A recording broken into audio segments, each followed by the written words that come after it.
Bilang paghahanda para sa traslasyon ng Jesus Nazareno, nag-clearing operations ang MMDA sa mga kalsadang daraanan nito. May ulat on the spot si Oscar Oida. Oscar? Yes, Rafi, maagang sinuyod na mga tauhan ng MMDA Special Operations Group Strike Force ang mga dadaanan ng traslasyon ni Jesus Nazareno dito sa Maynila. Unang pinasadahan itong kahabaan ng Carlos Palanca Street at Quezon Boulevard pati na ang Arlegui Street. Dito pa lang sa ay marami ng nato na sasakyan, mapakotse, motorsiklo, pati tok-tok. Wala rin kawala ang mga nakahambalang sa bangketa.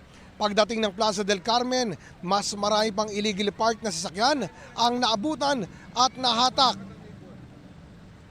Ayon kay Special Operations Strike Force Head Gabriel Go, importanteng na-clear nila ang mga apektado ng kalsada, pati mga bangketa para matiyak na magiging maayos ang daloy na prosesyon sa araw ng kapistahan ng itim na Poong Nazareno. Batid ng MMDA ang posibilidad na magbalikan kalaunan ang mga pinaalis nilang mga illegally parked na sasakyan, pati na mga illegal na pumipwesto sa bangketa. Kaya daw babalik-balikan din nila ang lugar para makasiguro. Sa ngayon ay nagpapatuloy ang bantay sa Gabal Operations ng MMDA. Rafi? Maraming salamat, Oscar Oida.